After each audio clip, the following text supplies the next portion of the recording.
എനിക്ക് മനസ്സിൽ സന്തോഷമായി ഈ കുട്ടി രക്ഷപ്പെടുന്നു. അന്ന് ചാലിക്കുടി കൊണ്ടിട്ട് ഒഴിവാക്കിയതാണ്. എവിടെ കൊണ്ടായത്? പോണ്ടിച്ചേരി. പോണ്ടിച്ചേരിയിൽ. പോണ്ടിച്ചേരി കൊണ്ടുപോയിട്ട് ഞങ്ങൾ കുട്ടികൾ ഒഴിവാക്കിയതാണ്. എന്നിട്ടാണ് സാറിന് ഞങ്ങൾ കൊണ്ടുവന്നത്. അതിന്റെ കുട്ടികൾ സാറ് പിടിച്ചപ്പോൾ കരഞ്ഞു. എന്ന് വെച്ചാൽ ഷിഗല്ല അങ്ങനെയുള്ള SSP അങ്ങനെ ചില രോഗങ്ങൾ ഇവിടെ വന്നിട്ട് ഇപ്പം നമ്മൾ ഈ കുട്ടികൾക്ക് ജീവിതം ശരിക്കും ജീവിതം ഇല്ല എന്നാ പറയാം. അപ്പം നമ്മൾ അത്ര റിസ്ക് എടുത്ത കുട്ടീനെ ചെയ്യണത്. അപ്പോൾ ആ ചെയ്ത് കുട്ടി ഇങ്ങനെയൊക്കെയും ജീവിതത്തിലേക്ക് വന്നു. ഘട്ടം ഘട്ടമായിട്ട് ഇനി അവനെ ശരിക്കും പറഞ്ഞാൽ സെൽ ഡെത്ത് സംഭവിച്ച് വീണ്ടും അവിടെ വീണ്ടും വരുത്തുന്ന ഒരു പ്രക്രിയയാണ് നമ്മൾ ചെയ്യണത്.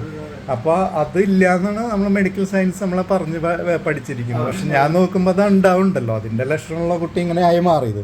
അപ്പോൾ ഈ ഇതിലുള്ള പ്രോബ്ലം എന്താണെന്ന് വെച്ചാൽ ഇപ്പം ഞാനിങ്ങനെ ചെയ്ത് ഇത് ഇങ്ങനെയുള്ള കുട്ടികൾ ജീവിതത്തിലേക്ക് വരുന്നത് നമ്മൾ മെഡിക്കൽ അതോറിറ്റിനെ അറിയിക്കണം. ഞാനപ്പോൾ അതിന് വേണ്ടി ഒരു ബുക്ക്ലെറ്റ് ഉണ്ടാക്കി. ഈ കുട്ടികളെ ഷെയ്ഡ് ചെയ്തിട്ട് ഇങ്ങനെയുണ്ട് എന്ന് കാണിക്കാൻ വേണ്ടി ഒരു ബുക്ക്ലെറ്റ് ഉണ്ടാക്കി. അത് ആരൊക്കെയോ നമ്മളെ തെറ്റിദ്ധരിപ്പിച്ച് അവർ ഞാൻ പരസ്യം കൊടുക്കാമെന്നും അതൊക്കെയും പറഞ്ഞ് കേസ് കൊടുത്ത് പിന്നെ എനിക്കെതിരെ അവിടെ ഇവിടേക്ക് പല രീതിയിൽ കേസുകൾ കൊടുക്കുന്ന ഒരവസ്ഥയിലേക്കൊക്കെയാണ് പോയിക്കൊണ്ടിരിക്കുന്നത്. അപ്പം ഞാൻ ഇനി കുട്ടികളുടെ ട്രീറ്റ്മെൻറ്റ് ചെയ്യുന്നത് പൂർണ്ണമായിട്ടും നിർത്താന്നുള്ള ഒരു അതല്ല നമ്മളിപ്പോൾ നിലവിൽ നമ്മൾ ചെയ്തുകൊണ്ടിരിക്കുന്ന കുട്ടികൾക്ക് ഞാൻ കണ്ടിന്യൂ ചെയ്യും. പുതിയതായിട്ടുള്ള കുട്ടികളെ ഇനി ഞാൻ നമ്മളുടെ ഈ ഗവൺമെൻറ്റോ അല്ലെങ്കിൽ നമ്മളെ ഇങ്ങനത്തെ മെഡിക്കൽ അതോറിറ്റിയോ എന്തെങ്കിലും നമ്മളെ അംഗീകരിക്കുകയാണെങ്കിൽ മാത്രമേ ഞാൻ ഇനി പുതിയ കുട്ടികൾക്ക് ചെയ്യുന്നുള്ളൂ. കാരണം എന്താ വെച്ചാൽ ഇത് നമ്മളെ ഒരുപാട് റിസ്ക് ഉണ്ട്. കുട്ടികൾക്ക് എന്തെങ്കിലും പറ്റിക്കഴിഞ്ഞാൽ പിന്നെ ഞാൻ ചെയ്തതുണ്ടാവുള്ളൂ, ബാക്കി അവിടെ എന്തൊക്കെയും ചെയ്താലും അതൊന്നും കാണില്ല. അപ്പോൾ ഇതാണ് ഇന്നത്തെ ഒരു സാഹചര്യം നമ്മളുടെ ഉള്ളത്. അപ്പോൾ ഇവൻ എന്ന് പറഞ്ഞപ്പോൾ മോനിപ്പോൾ ഷിഗല്ല എന്നുള്ളൊരു അസുഖം വന്നു. വളരെ ക്രിട്ടിക്കലായിട്ട് മൂക്കിക്കൂടെ ട്യൂബൊക്കെ ഇട്ട് ഭക്ഷണം കഴിക്കാത്തൊരവസ്ഥയിൽ വന്നൊരു കുട്ടിയാണ്. ഞങ്ങൾ മറ്റുള്ള ഹോസ്പിറ്റലൊക്കെ പോയിട്ടുണ്ടെങ്കിലും സാറിൻ്റെ അടുത്തു നിന്നാണ് ഇങ്ങനെ കുട്ടി രക്ഷപ്പെട്ടത് സുഖമായത് എനിക്കറിയാം. അതെന്താ വെച്ചാലേ ഇത് ഇപ്പോൾ നമ്മളെന്ത് പറഞ്ഞാലും അംഗീകരിക്കാത്തൊരു വിഭാഗമാണ് ഇവിടെ ഉള്ളത്. കാരണം എന്താണെന്ന് വെച്ചാൽ എനിക്കറിയില്ല എന്താണ് ഇത്രയും ശത്രുത ഉണ്ടാവണമെന്ന് എനിക്കറിയില്ല. അവർക്ക് വരുമ്പോഴേ അവർക്ക് അതിൻ്റെ വേദനയും വിഷമവും മനസ്സിലാക്കാൻ കഴിയുള്ളൂ. മറ്റുള്ള ആൾക്കാർ വിഷമവും വേദനയും അവർ മനസ്സിലാക്കുന്നില്ല. ഞാനിപ്പോൾ എനിക്കാണെങ്കിൽ ഇപ്പം ഞാനൊരു കുട്ടി ഇതുപോലെ എന്താ പറയുക ഇപ്പം ആർക്കും വിശ്വസിക്കാൻ പറ്റുന്നില്ല ഇങ്ങനെയുള്ള കുട്ടികളെ എങ്ങനെ മരുന്നില്ലാണ്ട് മാറും. ആക്ച്വലി നമ്മൾ ചെയ്യുന്നത് ബ്ലോക്കായിട്ടുള്ള നെർവുകളുടെ ഫ്ലോ തടസ്സമാണ് മാറ്റുന്നത്. അതെൻ്റെ കൈക്ക് അങ്ങനെ ഒരു അറിവുണ്ട്, കിട്ടിയതാണ്. അത് നമുക്ക് ഇപ്പോൾ നമ്മൾ നോക്കാം പാരമ്പര്യമായിട്ട് ഇവിടെ ആയുർവേദം കണ്ടെത്തിയിട്ടുള്ള ആളുകളോ അലോപ്പതിയോ അതിൻ്റെ കണ്ടെത്തിയ ആളുകൾ ആരെങ്കിലും പഠിപ്പിച്ച് കിട്ടിയ അറിവല്ലല്ലോ, അവർ കണ്ടെത്തിയിട്ടുള്ള അവർ മനസ്സിലാക്കിയ അറിവല്ലേ പകർന്നു നൽകേണ്ടത്. അപ്പം ഞാനിങ്ങനെയുള്ള കുട്ടികൾക്ക് ഒരുപാട് പേർക്ക് ജീവിതത്തിലേക്ക് വരാൻ പറ്റിയിട്ടുണ്ട്. ഒരുപാട് കുട്ടികൾക്ക് എന്നെ വിശ്വാസമില്ലാണ്ട് തിരിച്ച് വരാണ്ടിരിക്കണവരുണ്ട്. ഒരുപാട് കുട്ടികൾക്ക് മാറ്റില്ലാത്തവരുണ്ട്. കാരണം ഈ മരുന്നുകൾ കഴിക്കുന്ന കുട്ടികൾക്ക് മാറ്റം ഉണ്ടാവില്ല. കാരണം മരുന്ന് തളർത്തിക്കൊണ്ടിരിക്കുകയാണ് പല കുട്ടികൾ. അപ്പോൾ അങ്ങനെയുള്ളവർക്ക് മാറ്റില്ലാത്തവരൊക്കെയും എന്നെ കുറ്റം പറഞ്ഞ് ഇപ്പോൾ ആദ്യം ക്ലിനിക്ക് അടച്ചു പൂട്ടിക്കാൻ നോക്കി. അപ്പോൾ അത് നമ്മൾ ഇവിടെ ഹൈക്കോടതിയിൽ പോയി, പിന്നെ ഇപ്പോൾ കേന്ദ്ര ഗവൺമെൻറ്റിന് നമുക്ക് ഓർഡർ വന്നിട്ടുണ്ട്. ഇപ്പം നമ്മൾ ചെയ്യുന്നത് എന്താ വെച്ചാൽ ദ്രോഹിക്കുക എന്ന് പറഞ്ഞാൽ സോഷ്യൽ മീഡിയ വഴി അപവാദങ്ങൾ പറഞ്ഞുകൊണ്ടിരിക്കുന്ന ഒരവസ്ഥയാണ്. അപ്പോൾ അങ്ങനെയാണ് ഇപ്പോൾ കാണുന്നത്. അപ്പം ഞാനെന്താ പറഞ്ഞതെന്ന് വെച്ചാൽ ഇപ്പോൾ ഞാൻ ചെയ്തുകൊണ്ടിരിക്കുന്ന മറ്റുള്ള കുട്ടികൾക്ക് മാത്രം ഞാൻ ഈ തെറാപ്പി കണ്ടിന്യൂ ചെയ്യുന്നുള്ളൂ. അല്ലാത്തവരെ ഞാൻ പുതിയ കുട്ടികളെ ഇപ്പം എടുക്കുന്നില്ല. എന്നെങ്കിലും നമ്മളെ ഇവിടുത്തെ എന്നെ വേണം അല്ലെങ്കിൽ എൻ്റെ തെറാപ്പി വേണമെന്ന് ഗവൺമെൻറ്റിന് തോന്നിയാൽ ഞാൻ തുടങ്ങുള്ളൂ. അതുവരെ ഞാൻ എല്ലാം നിർത്തിവെക്കുക എന്നുള്ള തീരുമാനമാണ്. ഓക്കെ, എനിക്ക് എന്തായാലും ഈ കുട്ടീനെ കണ്ടതിൽ സന്തോഷമുണ്ട്. കാരണം ഇവൻ വന്നേക്കളൊക്കെ ഒരുപാട് മാറ്റമുണ്ട്. നമുക്ക് ഇവനെ അടുത്ത എന്ന് പറഞ്ഞാൽ ടൈമൊന്നും പറയുന്നില്ല, ഇത്ര നാളുകൊണ്ട് നടത്തല്ല. പക്ഷെ മോനെ നടത്തി സാധാരണ പഴയ പോലെ നമ്മൾ ആക്കിയെടുക്കണം. അത് നമ്മുടെ ഒരു വാശിയായിരിക്കണം കേട്ടോ. അതിന് നിങ്ങൾ അങ്ങനെ പ്രാർത്ഥിക്കുക. ഇവിടെ വരുമ്പോൾ നിങ്ങൾ പ്രാർത്ഥിക്കുകയാണ് വേണ്ടത്. പ്രാർത്ഥിക്കാന്ന് വെച്ചാൽ ഗോഡ് ബ്ലെസ് ചെയ്തിട്ട് മോനെ എണീറ്റോടി നടക്കുന്നു എന്നും അതിനെൻ്റെ കൈകൾ പ്രവർത്തിക്കുന്നു എന്നും മാത്രം നിങ്ങൾ കണ്ടുകൊണ്ടിരിക്കുക. ഓക്കെ, ഇപ്പോൾ ശരിക്കും ഈ കുട്ടിയുടെ അവസ്ഥ എന്ന് പറഞ്ഞാൽ ഇവൻ ഓടി നടന്ന കുട്ടിയില്ലേ മോൻ, ബാലവാടിയിൽ പോയിരുന്നു. എന്തുണ്ടായത് ശരിക്കും പറഞ്ഞ കുട്ടിക്ക്? അതായത് ഇവന് ഹോട്ടലിൽ ഭക്ഷണം വാങ്ങിച്ചു കൊടുത്തു. അത് ഒരു വെള്ളിയാഴ്ച ദിവസം ഭക്ഷണം വാങ്ങിക്കൊടുത്തു. ആ ഞാൻ വന്നത് ശനിയാഴ്ച രാത്രിയാണ്. ആ അപ്പൊ എനിക്ക് മംഗലാപുരത്താണ് ബിസിനസ്, ആ. ബിസിനസ്. അന്ന് വന്നപ്പോ അവന് കണ്ണും മുറൊക്കെ ഭയങ്കര വാട്ടുണ്ട്. ആ. അപ്പൊ ഞാൻ അവനോട് ചോദിച്ചു, മുടി കുട്ടിക്ക് ഇങ്ങനെ വാട്ടും, അതൊന്ന് മുടിയൊക്കെ വളർന്നിട്ടുണ്ടാവുമല്ലോ, ആ. അതുകൊണ്ടായിരിക്കും എന്ന് പറഞ്ഞു. ആ അങ്ങനെ അന്ന് കഴിഞ്ഞ് രാവിലെ ഞാൻ വണ്ടി എടുത്തപ്പോൾ ഇവര് മൂത്ത രണ്ടാളുണ്ട്, ആ. ഇവര് 3 ആൾ വണ്ടി കയറി ടൗണിൽ പോയി. ഇവന് വേണ്ട സാധനങ്ങൾ, ചെരുപ്പ് വേണം, ആപ്പിൾ വേണം, പിന്നെ വത്തക്ക വേണം, ഇതൊക്കെ വാങ്ങിച്ചു. ഐസ്ക്രീം വേണം. പക്ഷെ കുട്ടികളൊന്നും അന്ന് കഴിച്ചിട്ടില്ല, ഒന്നും കഴിച്ചിട്ടില്ല. ചെരുപ്പ് മാത്രം എൻ്റെ കയ്യിൽ നിന്ന് പിടിച്ചും വിടാതെ പിടിച്ചു. അങ്ങനെ വന്ന് വീട്ടിൽ വന്ന് കുറച്ച് നേരം കഴിഞ്ഞപ്പോൾ ഇവര് പനിക്കുന്നുണ്ട് പറഞ്ഞു, പനിയുണ്ട് പറഞ്ഞു. അപ്പൊ ഇന്ന് കൊണ്ടുപോകാൻ, നമുക്ക് ഹോസ്പിറ്റലിൽ കൊണ്ടുപോകാം. അങ്ങനെ ഹോസ്പിറ്റലിൽ കൊണ്ടുപോയി. ഹോസ്പിറ്റലിൽ കൊണ്ടുപോയി പനീൻ്റെ മരുന്ന് കൊടുത്തു, ഒരു ഡോസ് മരുന്ന് വീട്ടിൽ വന്നിട്ട് കൊടുത്തു.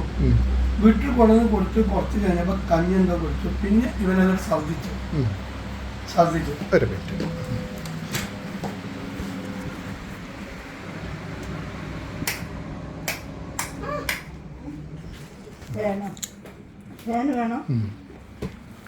അങ്ങനെ ഇവൻ ഛർദ്ദിച്ചു. ഛർദ്ദിച്ചപ്പം പറഞ്ഞു, ഛർദ്ദിച്ച് കഴിഞ്ഞ ദിവസം പിന്നെ ഈ എന്താ പറയുക ചെയ്ത, പിന്നെ ഇവന് ആകെ താളം തെറ്റി.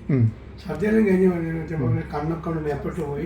പിന്നെ ഈ അസ്മാരാണെങ്കിൽ ഇതേമാതിരിയായി. പിന്നെ കൈയൊക്കെ ബലം പിടിച്ച് കണ്ണൊക്കെ മേപ്പെട്ട് പോയി, വായിന്ന് വരുമ്പതൊക്കെ വേണം. അപ്പൊ ഞങ്ങൾ വേഗം ഹോസ്പിറ്റലിൽ കൊണ്ടുപോയി. ഹോസ്പിറ്റലിൽ കൊണ്ടുപോയി അവിടെ കിടത്തപ്പോൾ പിന്നെ അവിടുന്ന് സീറ്റ്സും കാര്യമൊക്കെ കഴിഞ്ഞ് കുറച്ച് അപ്പൊ ഞാൻ വീട്ടിലേക്ക് വന്നു. ഇവിടെ എന്നെ വിളിച്ചു, ഇവിടെ കടത്തണ്ടെന്നാ പറഞ്ഞു, കോഴിക്കോട് കൊണ്ടുപോകണം, മെഡിക്കൽ കോളേജ് കൊണ്ടുപോകണം എന്നാ പറഞ്ഞത്. അല്ലെങ്കിൽ ഇവിടെ മറ്റേ ഇതിന്റെ സംവിധാനമൊന്നും ഇല്ല. എന്തായാലും പറയുന്നത് സ്കാനിങ് ചെയ്യാൻ സ്കാനിങ് അല്ല, മറ്റേ ജനറേറ്റർ അതിൽ കയറ്റേണ്ടി വരും. അത് സംഭവം വെന്റിലേറ്റർ കയറ്റേണ്ടി വരും. അതിന് സംവിധാനം ഇവിടെ ഇല്ല. അതുകൊണ്ട് ഞങ്ങൾ കോഴിക്കോട് കൊണ്ടുപോയിക്കോളൂ എന്ന് പറഞ്ഞു. അതിന് അവിടുന്ന് ഒരു വണ്ടിയാൽ അവരെന്നെ ഏർപ്പാടാക്കി ചെയ്ത് ഞങ്ങൾ കോഴിക്കോട് കൊണ്ടുപോയി. കോഴിക്കോട് കൊണ്ടുപോകുന്നത് വരെ കുട്ടിക്ക് ഇതാണ് ഇങ്ങോട്ട് ഇരിക്കുകയായിരുന്നു. അതിന് പിന്നെ മോനെ നനഞ്ഞ മുണ്ടോണ്ടൊക്കെയാണ് കഴിഞ്ഞത്. അവിടെ പോയി കയറ്റുമ്പോൾ ഒരു ഡോക്ടർ ഇങ്ങനെ ഇവിടെ അമർത്തി. അപ്പൊ ചെറിയൊരു മുടിപ്പ് വന്നു. ഇവന് ഇല്ലാന്ന് പറഞ്ഞ മാതിരിയായി. നമ്മൾ കൊണ്ടുപോയപ്പോ അവിടെ കൊണ്ടുപോയി. പിന്നെ ഞാൻ ഇവരെ കണ്ടിട്ടില്ല, ഇവരെ ഞാൻ കൂടെ ഉണ്ടായിരുന്നു. പിന്നെ എനിക്ക് കാണാൻ കഴിഞ്ഞു, ഞാൻ കണ്ടിട്ടില്ല അവിടെ. പിന്നെ അവർ കുറെ ദിവസം കഴിഞ്ഞ ദിവസം മൂക്കൂടൊക്കെ ഇട്ടിട്ട് പറഞ്ഞു, ഇവന് ഇത് ഒന്നും ശരിയാകുന്ന ലക്ഷണമില്ല, നേരാവൊന്നും പറയാനും പറ്റൂല. പക്ഷെ ഇവന്റെ തലച്ചോറിന് വളർച്ച വരുമ്പോൾ ചെറിയൊരു മാറ്റം വരും, അല്ലാതെ ഒരു പ്രേശി വേണ്ടാന്ന് പറഞ്ഞു. ഞങ്ങളെ ഡിസ്ചാർജ് ചെയ്ത് വീട്ടിൽ കൊണ്ടുവന്നു. അന്ന് മൂക്ക് കൂടെ പൈപ്പ് ഇട്ടിട്ടാണ് കൊണ്ടുവന്നത്. അതിലൂടെ വർഷം കൊടുത്തു. അങ്ങനെ ഇന്നപ്പോ എനിക്ക് ഒന്ന് ബാംഗ്ലൂർ കൊണ്ടുപോയാലോ, ഹെൽമിന്റെ ഡോക്ടർമാരാണ്. അങ്ങനെ പോയപ്പോ ബാംഗ്ലൂരിൽ നിന്ന് വേണ്ട, നമുക്ക് ഇങ്ങോട്ട് പോണ്ടിച്ചേരി കൊണ്ടുപോകാം എന്ന് പറഞ്ഞ് പോണ്ടിച്ചേരി കൊണ്ടുപോകും. പോണ്ടിച്ചേരി കൊണ്ടുപോയി ഞങ്ങളവിടെ ലോറി എടുത്ത് റൂം എടുത്ത് നിന്ന് അവിടെ OP കാണിച്ചു. അപ്പൊ അവരിതെല്ലാം പരിശോധിച്ച് പറഞ്ഞു, നിങ്ങളെ കുട്ടിയെ നിങ്ങൾ അമേരിക്കക്ക് കൊണ്ടുപോയിട്ട് കാര്യമില്ല, നിങ്ങളെ കുട്ടി രക്ഷപ്പെടില്ല, നിങ്ങളെ കുട്ടി സംസാരിക്കൂല, നടക്കൂല, നിങ്ങൾ അമേരിക്ക വരെ കൊണ്ടുപോയിട്ട് കാര്യമില്ല. ഞങ്ങളെല്ലാം നിരാശരായി. അങ്ങനെ കരഞ്ഞു പിടിച്ച് അപ്പൊ ഇവള് പറഞ്ഞു, നമ്മൾ കുട്ടികളെ ഡോക്ടറെ കണ്ടിട്ടില്ലല്ലോ. ഞാൻ പറഞ്ഞു, എന്തിന് നമ്മൾ കുട്ടികളെ ഡോക്ടർ, അവരിങ്ങനെ പറഞ്ഞില്ലേ, ഞാൻ അവർ കണ്ടെടുത്തല്ലേ പറയാ, നമ്മൾക്ക് കേൾക്കണം, നമ്മൾ പോവാന്ന് പറഞ്ഞു. അപ്പോൾ ഞങ്ങൾ വന്നതല്ലേ, നമ്മൾ ഇവിടെ നിൽക്കുക. ഞങ്ങൾ 2 ദിവസം അവിടെ നിന്ന് 3-ാമത്തെ ദിവസം കുട്ടികളുടെ ഡോക്ടറെ കാണിച്ചു. അങ്ങനെ കുട്ടികളുടെ ഡോക്ടറെ കാണിച്ചപ്പോൾ അവർ പറഞ്ഞു, കോളേജിൽ നിന്നല്ല നിങ്ങൾ വന്നത്, അവിടത്തേക്കായി വലിയൊരു ഇതൊന്നും ഇവിടെ ഇല്ല, അതുകൊണ്ട് ഞങ്ങൾ അവർക്ക് ഒരു ഡോക്ടർക്ക് എഴുതി തരാം, അവരെ കാണിച്ചോളുണ്ടെന്നും പറഞ്ഞു. അവരവിടുന്ന് ഒഴിവാക്കി. ഞങ്ങൾ അവിടെ തിരിച്ചു പോകും. അങ്ങനെയാണ് ഞങ്ങൾ ഡോക്ടറെ ഫോണിലൂടെ എന്നെ എങ്ങനെ അറിഞ്ഞത്? ഞങ്ങൾ ഫോണിലൂടെ ഞങ്ങൾ കണ്ടതാ, ഫോണിലൂടെ കണ്ടു. ഫോണിലൂടെ ഞങ്ങൾ കണ്ടു. ഒരു SI ആണ് എന്നെ വിളിച്ചിട്ട്. അതിന്റെ കാരണം എന്ന് വെച്ചാല് ഞങ്ങളിത് അറിഞ്ഞ പാടനെ ഞാൻ ഇവളും നിങ്ങൾ അവിടെ വന്നു, പാലസിൽ വന്നു. ഞാൻ ഇവിടെ ഒറ്റയ്ക്കാണ് വന്നത്. അങ്ങനെ ഒറ്റയ്ക്ക് വന്ന് അവിടെ കാര്യങ്ങൾ ഞങ്ങൾക്ക് ചോദിച്ച് മനസ്സിലാക്കിയപ്പോ പറഞ്ഞു, ഡോക്ടറെ കിട്ടാൻ യാതൊരു വഴിയില്ല, നിങ്ങൾക്ക് കിട്ടൂല. അപ്പൊ അവിടെ ചായക്കടയിൽ പോയപ്പോ അവിടെ ഒരു സ്ത്രീ, നിങ്ങൾ അവിടെ ക്യാൻറ്റീൻ നടത്തിയ ആളാ, അവിടെ ഹോട്ടലിൽ.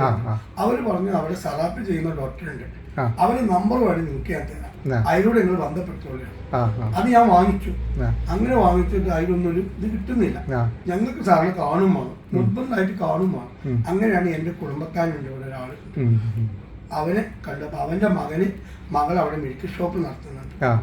അവൻ മുഖാന്തരം അവരെ ഭർത്താവാണ് നിങ്ങൾ നിങ്ങളെ പോലീസുകാരനെ അറിയുന്നത്. ഒരു SI ആണ് എന്നെ വിളിച്ചത് അല്ലേ?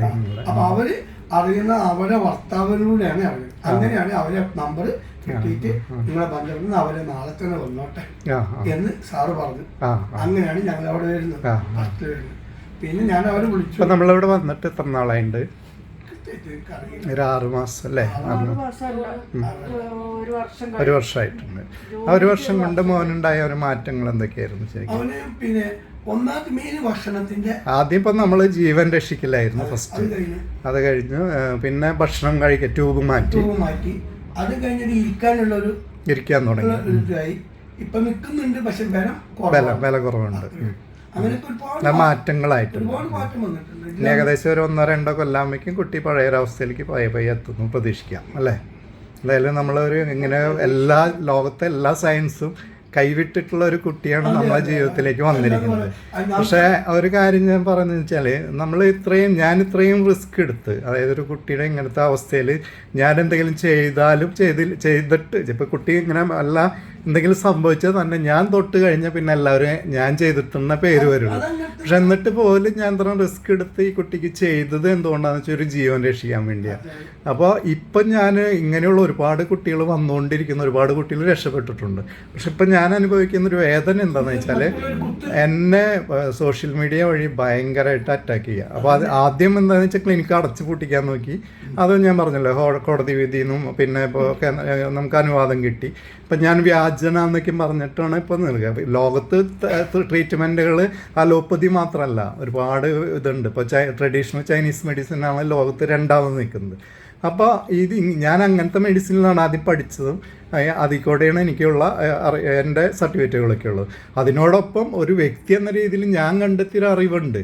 അത് ഞാൻ ലോകത്തിനെ അറിയിക്കാൻ നോക്കിയപ്പോഴാണ് ഞാൻ ഇന്ന് ശത്രുവായുള്ളത്. കാരണം ഇങ്ങനത്തെ കുട്ടികളെ അല്ലെങ്കിൽ പല കുട്ടികളെ വെച്ച് ജീവിക്കുന്ന ആളുകൾ നമ്മളിവിടെ വന്ന അമ്മമാരെ പിടിച്ചിട്ട് അവരെ കൊണ്ട് എനിക്കെതിരാക്കിയിട്ട് അവരെ കൊണ്ട് സോഷ്യൽ മീഡിയയിൽ എന്നെ നെഗറ്റീവായിട്ട് പ്രചരിപ്പിക്കുക, പിന്നെ ഞാൻ വൃത്തികെട്ടവനാണെന്ന രീതിയിൽ ചിത്രീകരിക്കുക, ഇതൊക്കെയാണ്. ഞാൻ എന്ന് പറഞ്ഞാൽ അറിയാമല്ലോ, രാവിലെ ഞാൻ തുടങ്ങി കഴിഞ്ഞാൽ ഉറക്കമില്ലാണ്ട് ഞാൻ 2 മണി വരെയൊക്കെ ഇരുന്ന് ഞാൻ ഉറങ്ങിയിട്ട് എത്ര ദിവസമായി എന്നറിയോ? അതിനിടയിൽ എൻ്റെ പേഴ്സണൽ ലൈഫോ അല്ലെങ്കിൽ എൻ്റെ ഒരു ചിന്ത പോലില്ലാണ്ട് ഞാൻ ജീവിക്കുന്നു. ഒരുപാട് കുട്ടികൾക്ക് സാമ്പത്തികമായിട്ട് ഞാൻ സഹായിക്കുന്നുണ്ട് ഒരുപാട്. എന്നിട്ട് ഞാൻ ലക്ഷങ്ങൾ ഇങ്ങനെ പറ്റിച്ചുണ്ടാക്കുകയാണെന്നുള്ള പ്രചരണമാണ് നടക്കുന്നത്. പിന്നെ ഇപ്പോൾ ലാസ്റ്റ് വരുന്നത് ഞാൻ ഒരു പാവപ്പെട്ട ഒരു കുട്ടി കുടിലിൽ കഴിയുന്ന ഒരു കുട്ടിക്ക് ഞാൻ അവർക്ക് ഞാൻ ഫ്രീ ആയിട്ട് ഒരു വീട് വാടകയ്ക്ക് എടുത്ത് താമസിപ്പിച്ച് അവർക്ക് വേണ്ടി ട്രീറ്റ്മെൻറ്റ് ഞാൻ ചെയ്തു കൊടുക്കുന്നുണ്ട്. പക്ഷേ ഇപ്പോൾ ഒരു ഭാഗ്യമില്ലാത്തൊരു അമ്മ എന്ന് വെച്ചാൽ അത്രയും കണ്ട ക്ഷീണിച്ച അവശതയായ അമ്മേനെ കൂട്ടിയിട്ടാണ് ഇപ്പം ഞാൻ അമ്മേനെ ഞാൻ വേറെ രീതിയിൽ ഉപയോഗിക്കാൻ വേണ്ടിയാണ് അവിടെ താമസിപ്പിച്ചതെന്നും പറഞ്ഞിട്ട് ഇപ്പോൾ സോഷ്യൽ മീഡിയയിലേക്കും പ്രചരണം നടക്കുന്നത്. ഇപ്പോൾ ഇതാണ് എൻ്റെ അവസ്ഥ. അപ്പോൾ എനിക്കിപ്പോൾ എന്ന് പറഞ്ഞാൽ എനിക്ക് മുന്നോട്ട് പോകണമെങ്കിൽ ഞാനിപ്പോൾ കുട്ടികളുടെ ട്രീറ്റ്മെൻറ്റ് ഞാൻ നിർത്താമെന്ന് തീരുമാനിച്ചിരിക്കുക. കാരണം എന്ന് വെച്ചാൽ ഇനി അടുത്തത് ചിലപ്പോൾ ഏതെങ്കിലും ഒരു കുട്ടി ഇവിടെ വന്നിട്ട് എന്തെങ്കിലും സംഭവിച്ചാലും ഞാൻ കാരണം മരിച്ചു എന്നൊക്കെ പേര് വരും. അതുകൊണ്ട് ഞാനിനി എൻ്റെ ഒരു തീരുമാനം എടുത്തിരിക്കുന്നതെന്ന് വെച്ചാൽ എന്തെങ്കിലും ഗവൺമെൻറ് തലത്തിലേക്കും ഞാൻ ചെയ്യുന്ന തെറാപ്പിനെ പഠിച്ച് ഇത് വേണമെന്ന് ഈ സമൂഹത്തിന് ആവശ്യമുണ്ടെങ്കിൽ വേണം, ഈ കുട്ടികൾക്ക് ആവശ്യമുണ്ടെന്ന് തോന്നിയാൽ ഞാൻ കണ്ടിന്യൂ ചെയ്യും. അല്ലെങ്കിൽ എന്നെ ഇപ്പോൾ വിശ്വസിച്ച് നിൽക്കുന്ന അവർക്ക് മാത്രം ഞാൻ തെറാപ്പി കൊടുത്ത് ഞാൻ മുന്നോട്ട് പോകാനാണ് തീരുമാനിച്ചിരിക്കുന്നത്. അതിലെന്നെ വിശ്വാസം താല്പര്യമുള്ളവർക്ക് മാത്രം. കാരണം ചില കുട്ടികൾ ഇവിടെ വരുന്നത് എന്തിനാണെന്നറിയോ? അവർ മറ്റുള്ളവരുടെ മുമ്പിൽ ട്രീറ്റ്മെൻറ്റ് ചെയ്യേണ്ടെന്ന് പേര് വരുത്താം. എന്നാൽ അവരുടെ മനസ്സിൽ കുട്ടി ജീവിക്കില്ല എന്നുള്ള പ്രതീക്ഷയാണെങ്കിൽ ജീവിക്കില്ല എന്നുള്ള പ്രതീക്ഷയാണെങ്കിൽ അവർക്ക് മറ്റുള്ളവരെ ബോധിപ്പിക്കൽ മാത്രമേ ആവശ്യമുള്ളൂ. പക്ഷെ എൻ്റെ അടുത്ത് വരണമെങ്കിൽ ആ കുട്ടി ഇപ്പം നിങ്ങൾ നോക്കൂ, ഈ കുട്ടീനെ നിങ്ങൾ ആവശ്യതയായ കുട്ടിക്ക് നിങ്ങൾ നല്ല ഭക്ഷണം കൊടുത്തു അല്ലേ, പ്രോട്ടീൻ കിട്ടാവുന്ന രീതിയിൽ ഭക്ഷണങ്ങൾ കൊടുത്തിട്ട് അങ്ങനെയാണ് ആ കുട്ടീനെ നിങ്ങൾ ഡെവലപ്പ് ചെയ്തെടുത്തത്. ഇപ്പം ഞാൻ തെറാപ്പി ചെയ്തതിന് അറിവിനെ മാറ്റിയെങ്കിലും മസിൽസൊക്കെ ബിൽഡ് ചെയ്ത് വരണമെങ്കിൽ നിങ്ങൾ എന്ത് ചെയ്യണം? പ്രോട്ടീനുള്ള ഭക്ഷണം കൊടുത്തു അല്ലേ, പ്രോട്ടീൻ പൗഡറുകളും അതൊക്കെ കൊടുത്തിട്ടാണ് കുട്ടീനെ ഡെവലപ്പ് ചെയ്തത്. അപ്പോൾ അതുപോലെ അമ്മമാർ ചെയ്താലല്ലേ കുട്ടി ഡെവലപ്പ് ചെയ്യുള്ളൂ.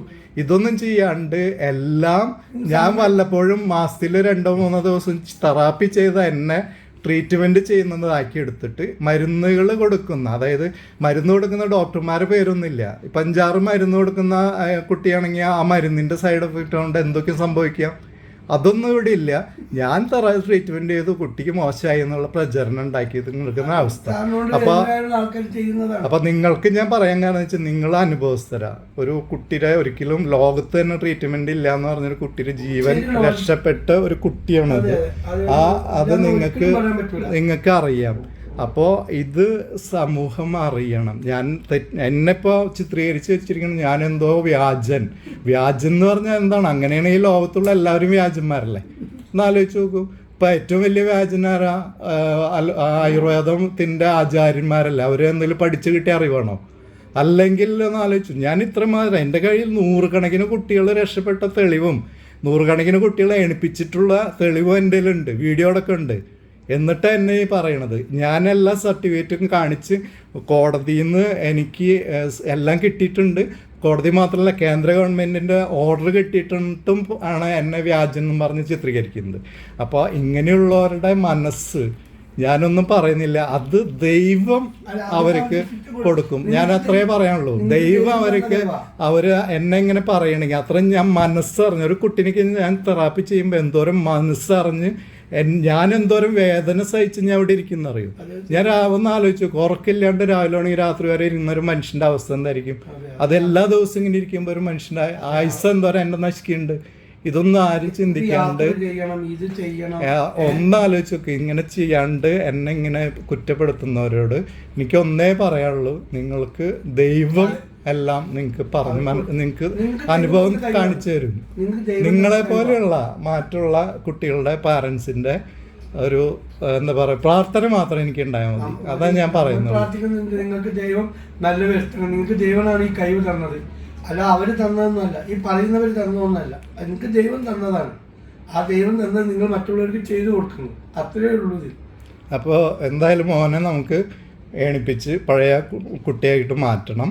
അതിന് നിങ്ങൾ പ്രാർത്ഥിക്കുക. നിങ്ങളുടെ മോനെ എണീറ്റോടി നടക്കുന്നത് നിങ്ങളെപ്പോഴും കണ്ടുകൊണ്ടിരിക്കുക. അങ്ങനെ കാണുമ്പോൾ അവൻ വന്നോളും. ഓക്കെ, താങ്ക് യു കേട്ടോ.